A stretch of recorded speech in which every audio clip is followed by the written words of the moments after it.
देश का संविधान सुरक्षित नहीं है, भारतीय जनता पार्टी की एक ओछी मानसिकता को दर्शाता है। अब इन्होंने सीट चोरी का काम शुरू कर दिया, देश की गरिमा को लगातार दांव पे लगाया जा रहा है। महामहिम राष्ट्रपति जी, आपको इन चीजों का संज्ञान लेना पड़ेगा। देव जी के जो राज्यसभा में सांसद नामांकन रद्द किया गया, उसको लेकर जो पंचायत राज संगठन में जो चुनाव काफी लंबे समय से लंबित है, उसको लेकर के आज का जो प्रदर्शन। देखिए, राजीव गांधी पंचायती राज संगठन राजस्थान के द्वारा आज जयपुर के अंदर लोकतंत्र बचाओ सत्याग्रह का आयोजन किया गया है। आज कांग्रेस पार्टी, हम सब के नेता, लोकसभा में विपक्ष के नेता आदरणीय श्री राहुल गांधी जी का जन्म दिवस भी है और इस जन्म दिवस के उपलक्ष्य में सत्य दिवस के रूप में हम सारे साथी आज जयपुर में एकत्रित हुए हैं। जयपुर राजीव गांधी पंचायती राज संगठन की एक सोच रही कि जो राजीव गांधी पंचायती राज संगठन ने 12 तारीख को जंतर मंतर के ऊपर एक सत्याग्रह का आयोजन किया था, उसके बाद कल भोपाल के अंदर उस सत्याग्रह का आयोजन किया, तो आज ये हमारा तीसरा राज्य है जहाँ पे राजीव गांधी पंचायती राज संगठन के तमाम साथी एक संकल्प लेकर एकत्रित हुए हैं कि जिस तरीके से,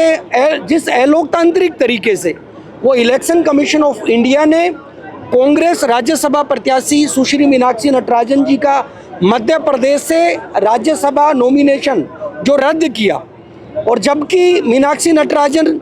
एक गांधीवादी विचारधारा को आगे बढ़ाने वाली महिला है, हम सब की आदर्श स्वरूप भी है,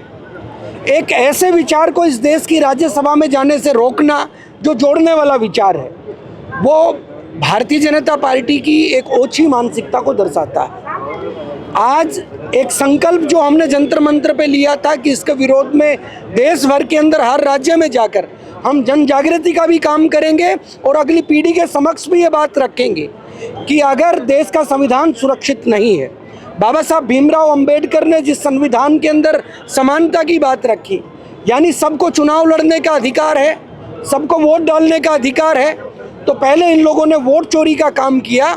और अब इन्होंने सीट चोरी का काम शुरू कर दिया। और आगे व्यवस्थाएं ऐसी भी नज़र आती है कि देश भर के अंदर ये लोकसभा और राज्यसभा पूरा हाउस चोरी करने की फिराक के अंदर भी नज़र आते हैं। लेकिन राजीव गांधी पंचायती राज संगठन का ये संकल्प है कि ऐसी परिस्थितियां जो देश हित के अंदर नहीं है, जो हमें नज़र आता है कि हमारी अगली पीढ़ी का भविष्य कहीं ना कहीं अंधकार में होगा और ये लोग कहीं ना कहीं एक देश एक पार्टी तक इस देश को लेके जाना चाहते हैं, तो हम सब विरोध स्वरूप बड़े शांतिपूर्ण तरीके से महामहिम राष्ट्रपति से ये आग्रह करते हैं और पूरी निष्ठा के साथ आग्रह करते हैं कि ये समय है। महामहिम राष्ट्रपति जी, आपको इन चीज़ों का संज्ञान लेना पड़ेगा। मैं इलेक्शन कमीशन ऑफ इंडिया से भी हम सब आग्रह करना चाहेंगे कि आपको भी संज्ञान लेना पड़ेगा। अगर इसी तरीके से एक एक करके जो हमारे लोकतांत्रिक ढांचे हैं उनको नष्ट किया गया, तो आने वाला जो भारत है वो दोबारा से गुलाम होने की तरफ बढ़ रहा है। आज वैश्विक स्तर के ऊपर भी जो भारत की परिस्थिति है वो आप लोग देख रहे हो कि किस तरीके से अलग अलग समय पे हम कभी अमेरिका के मातहत होकर काम कर रहे हैं, तो इस देश की गरिमा को लगातार दांव पे लगाया जा रहा है। तो इस सत्याग्रह के मार्फत हम राष्ट्रभक्ति के लिए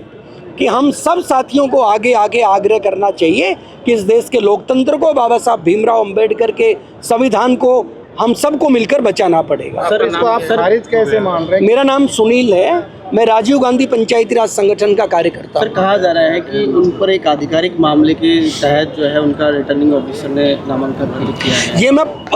आप लोगों के सामने स्पष्ट कर देना चाहता हूं, मीनाक्षी नटराजन जी के ऊपर किसी प्रकार की कोई FIR वो देश भर के किसी भी थाने के अंदर वो लॉन्च नहीं हुई, न वो सजा याफ्ता हैं, न उनके ऊपर कोई ऐसा नोटिस किसी ने दिया कि जिसका संज्ञान कोर्ट ने लिया हो। और सबसे विकट परिस्थिति ये है कि अगर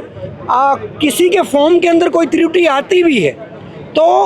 RO उनको ठीक दुरुस्त करने के लिए समय देता है, लेकिन मीनाक्षी जी को वो समय भी RO ने नहीं दिया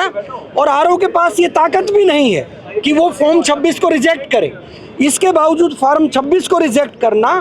कहीं ना कहीं सीधे तौर पर वो भारतीय जनता पार्टी की मानसिकता को इसलिए भी दिखाता है कि जब भारतीय जनता पार्टी को पता है कि तीसरे कैंडिडेट के लिए पूरे वोट वो उनके पास नहीं है, एक कांग्रेस का बनेगा और दो भारतीय जनता पार्टी के, ऐसी परिस्थिति के अंदर एक अतिरिक्त उम्मीदवार देने के पीछे उनकी सोच क्या थी? यानी उनकी सीधी सीधी मंशा थी कि वो लोग इस चुनाव को हथियाएं, इस चुनाव को किसी भी तरीके से वो मीनाक्षी नटराजन जी को राज्यसभा ना भेजें। और सबसे बड़ी बात, जब कांग्रेस पार्टी की senior leadership election commission of India से दिल्ली के अंदर मिले तो उनका जवाब, जो कि चंद मिनटों के अंदर, चंद घंटों में आ जाना चाहिए था, 3 दिन तक, क्या आज तक भी उन्होंने जवाब देने का काम नहीं किया। जब हमारी कांग्रेस की leadership supreme court of India के अंदर गई तो सुप्रीम कोर्ट ऑफ इंडिया ने भी सुनवाई करने से इनकार किया। लेकिन ये लड़ाई जारी रहेगी। मीनाक्षी नटराजन जी, जो राजीव गांधी पंचायती राज संगठन के हम सब साथियों की नेता भी है और वो सत्य की लड़ाई लड़ती हैं, तो निश्चित तौर पे ये लड़ाई बंद होने वाली नहीं है। देश भर में सड़कों पे तो हम लड़ेंगे ही, लेकिन इस देश के अंदर जो कानून व्यवस्था है